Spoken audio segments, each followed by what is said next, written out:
My name's Caroline. I'm 32 years old and I'm from Ohio. Look, I'm not going to sugarcoat it. I said something dumb, really dumb. And now my husband, Ryan, who's 36, has packed his bags and I have no idea if he's coming back. It all started with dinner. Yeah, dinner. Like, of all the things to argue about, right? Ryan got home from work exhausted as usual. He works long hours at this finance firm and makes pretty decent money, enough that I don't have to work. I guess you could call me a housewife, but I've never really liked that label. I don't think of myself as the domestic goddess type. I've always been more into fashion, makeup, keeping up with trends, the things that make life a little less boring. Anyway, the argument kicked off because I didn't cook that night. I'd had a long day of scrolling through TikTok and binge watching a true crime series.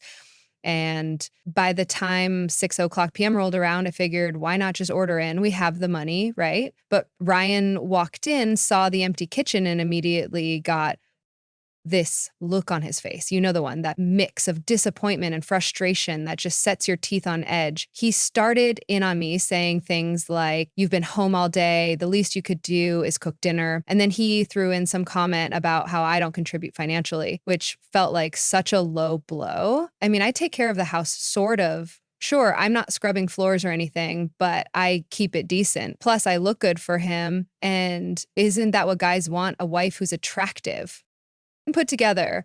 That's when I snapped. I don't even know where it came from, but I blurted out, "Maybe if you made as much money as Mark, I wouldn't have to worry about cooking every night. We could just eat out more. Mark, my ex." Yeah, I said that. And the second it left my mouth, I could see the color drain from Ryan's face. He didn't yell or anything. He just got really, really quiet. And honestly, that scared me more than if he'd shouted.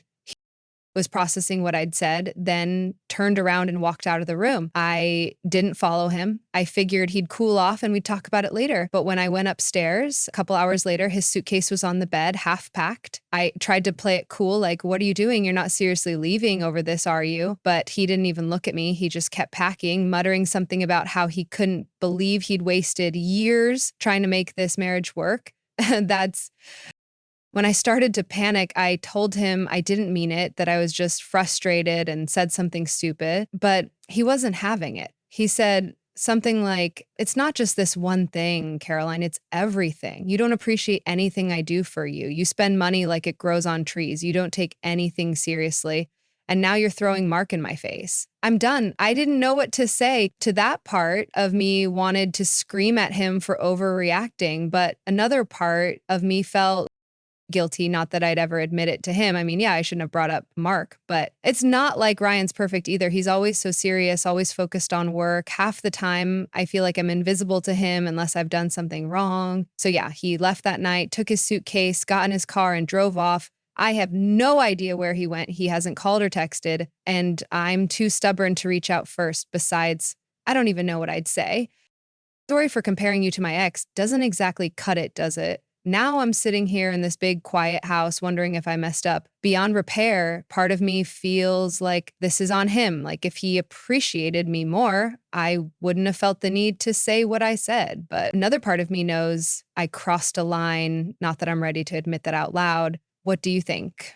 Should I try to fix this or just let him stew for a while? I mean, it's not like I'm entirely to blame. Right after Ryan walked out, I spent most of the night sitting on the couch replaying the fight in my head. I wasn't crying or anything. I'm not really the weepy type, but I did feel a little sick to my stomach, like maybe I'd pushed things too far this time. Still, I couldn't bring myself to text him or call. I figured he needed time to cool off.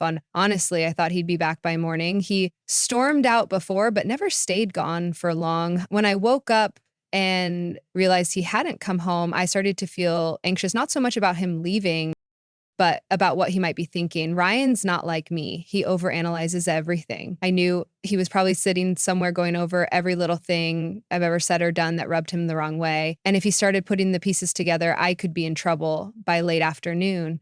I couldn't take it anymore. I called him straight to voicemail. I tried again, same thing. I even texted, but he didn't respond. So I sat there staring at my phone, wondering if I should send another text or just wait. Eventually, I decided on a voice note. It felt more personal, like he'd hear my tone and know I wasn't trying to start another fight. Ryan, can we just talk? I feel like this has gotten blown way out of proportion. I didn't mean what I said about Mark. I don't like him. Honestly, the only reason I ever stayed with him was because he had money. And even then, I couldn't stand him half the time. He was arrogant, selfish, and just an all around bad person. I didn't say it to hurt you. It just came out wrong. Please come home so we can talk about this. As soon as I hit send, I realized how bad that sounded. Like really bad, but I was just trying to be honest. I thought maybe if he understood how little Mark meant to me, he'd see that the comparison wasn't that deep. Hours passed with no response. Finally, around 9 o'clock, Ryan texted back.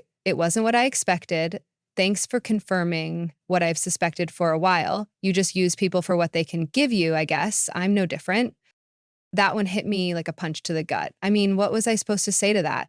He wasn't wrong, at least not entirely, but it wasn't like I went into this marriage thinking, oh, here's someone I can take advantage of. I think, or at least I love the life we built together, but his text made it sound like I was some kind of gold digger, and that really pissed me off. I called him again, and to my surprise, he actually picked up this time. He didn't say hello, just a cold, what do you want? Caroline, what do I want to fix this. Ryan, you're making it sound like I don't care about you at all. And that's not true.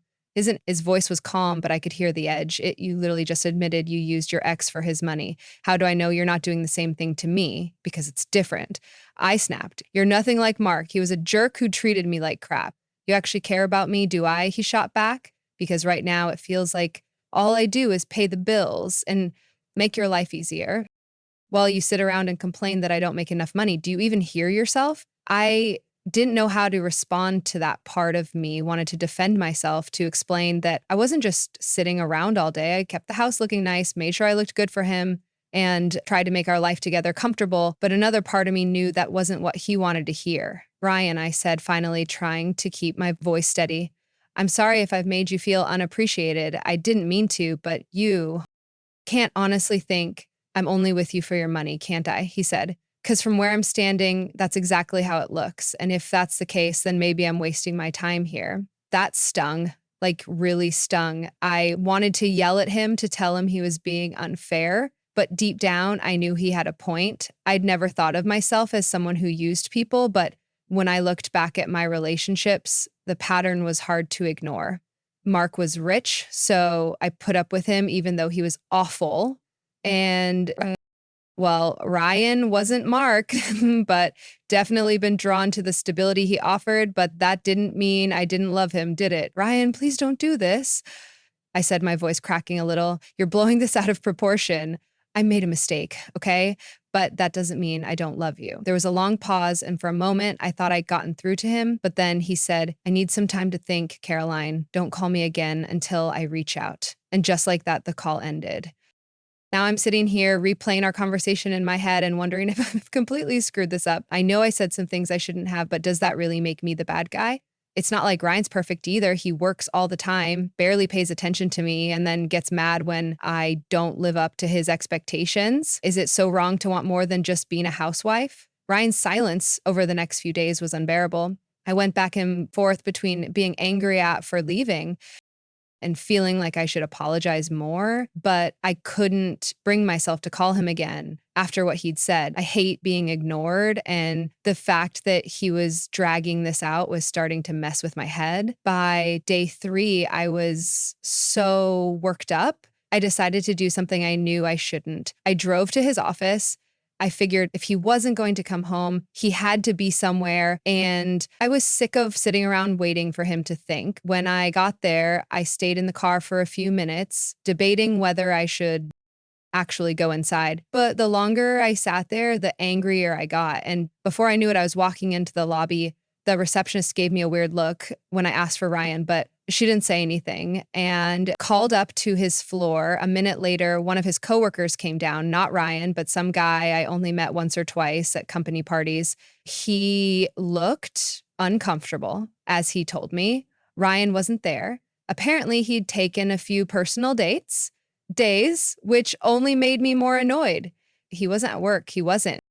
at home. Where was he? I got back in my car fuming. Part of me wondered if he'd gone to stay with one of his friends. But Ryan isn't exactly the type to crash on someone's couch. He's too proud for that. Then a darker thought crossed my mind. What if he was staying with someone else, like a woman? I hated that my mind even went there, but the fact that he wasn't telling me where he was made me suspicious. I went home, grabbed a glass of wine, and started scrolling through his social media. There was nothing new, of course, but I couldn't shake the feeling that something was off. That's when I remembered his email. Ryan isn't exactly tech savvy, and his passwords are ridiculously predictable. I told myself I wasn't going to actually snoop, just check to see if there were any clues about where he might be. But the second I logged in, I saw an email that made my stomach drop. It was from a real estate agent. The subject line read, "Follow up on your inquiry." My heart started racing as I clicked on it. The email was short, just confirmation of an appointment to tour an apartment later that week. An apartment, not a house, not something for the two of us, just him. I felt like the ground had shifted under me. Was he seriously looking for a place to live without even talking to me? The nerve, I grabbed my phone and called him, but of course it went straight to voicemail again. This time I left a message. "So what's your apartment hunting now? Is this your big solution, Ryan? Running away instead of dealing with our problems? Call me back." He didn't, not that night. And not the next day. I spent the whole day spiraling, trying to figure out what to do. Part of me wanted to drive straight to that real estate office and make a scene, but I knew that wouldn't help. Instead, I texted him again, this time trying to be more measured. "Ryan, I saw the email about the apartment. Can we please just talk? If you're that unhappy, I deserve to know why." It wasn't until the next morning that he finally replied. His text was short and to the point. "I'm not making any decisions yet. I just need space." That didn't exactly calm me down, but at least it was something. Still, I couldn't stop obsessing over the idea of him leaving for good, it felt like. The more I tried to fix things, the worse they got. When I finally heard from Ryan, it wasn't the Esplanade I'd hoped for. He texted me the address of a coffee shop downtown and told me to meet him there if I wanted to talk. I thought it was weird. He didn't want to meet at the house, but I didn't question it at that point. I just wanted answers. When I got there, he was, already sitting at a table in the corner, no way, looking calm and composed in a way that made my blood boil. Here I was losing sleep, and he looked like he hadn't a care in the world. I slid into the chair across from him, arms crossed, and went straight for it. "What's this about you looking at apartments?" I demanded. He didn't flinch. He just took a sip of his coffee and said, "It's exactly what it looks like." "Caroline, I'm moving out for a moment." I thought I'd misheard him. What he leaned back in his chair were cut, looking almost bored. "I've already started the paperwork for the divorce. I've been talking to a lawyer for weeks, and I've just been waiting to get a few things in place before I told you." It felt like the air had been sucked out of the room. Divorce. I knew we'd been fighting, but I didn't think it was that serious. Are you kidding me right now? You're ending our marriage because of one stupid argument? Ryan let out a bitter laugh. "Caroline, this isn't about an argument. This is about years of me trying to make this work while you take and take and take. I'm done." His words hit me like a slap in the face. But what really caught my attention was the way he was looking at me. Not angry, not sad, just done. Aid made up his mind, and there was no changing it. "Don't act like I'm some villain here," I snapped. "I've put up with plenty from you too. You're always working, you never make time for me, and now you're just walking away without even giving me a chance to fix three things." He shook his head. "You had plenty of chances, Caroline. My family warned me about you. My friends warned me about you, but I didn't listen because I thought I could make it work. I thought if I loved you enough, you'd change, but you haven't. And I'm done sacrificing my happiness for someone who doesn't appreciate me." I opened my mouth to argue, but he cut me off. "And before you ask, yes, there's someone else that stopped me cold." "You're cheating on me." I spat, my voice louder than I'd intended. "Don't even try to play the victim," he said, his tone sharp. "You've been using me from day one. At least with her, I feel like a person, not just a wallet." The word echoed in my head like a siren. "Who is she?" I demanded. "How long has this been going on?" Ryan sighed, like he couldn't believe I was even asking. "Her name is Emily. She's been a friend for a while, but things didn't get serious until I realized this marriage was over. She actually listens to me, Caroline. She supports me, and unlike you, she doesn't make me feel like I'm never enough." I felt like the ground was crumbling beneath me. This couldn't be happening. Ryan wasn't supposed to be the one to leave. He wasn't supposed to be the one to find someone else. That was supposed to be my move, not his. So what I snapped, grasping for something to hurt him with, "You think she's so perfect? Just wait. She'll get tired of you too once she realizes you're not exactly a prize. Ryan just shook his head, looking at me like I was a stranger. I've already wasted too much time on you, Caroline. I'm not doing this anymore. The papers will be ready next week. You can keep the house, but I'm out. He stood up, grabbed his coat, and walked out without looking back. I sat there staring at the empty chair across from me, feeling a mix of anger, humiliation, and something I didn't want to name. Regret. The worst part, I couldn't even blame him. Not really. For years, I'd taken him for granted, pushing his buttons. Just to see how far I could go. I never thought he'd actually leave. And now that he had, I wasn't sure what to do. Part of wanted to fight for him to prove that I could change, but another part of me knew it was too late. Ryan had made up his mind and there was no changing it.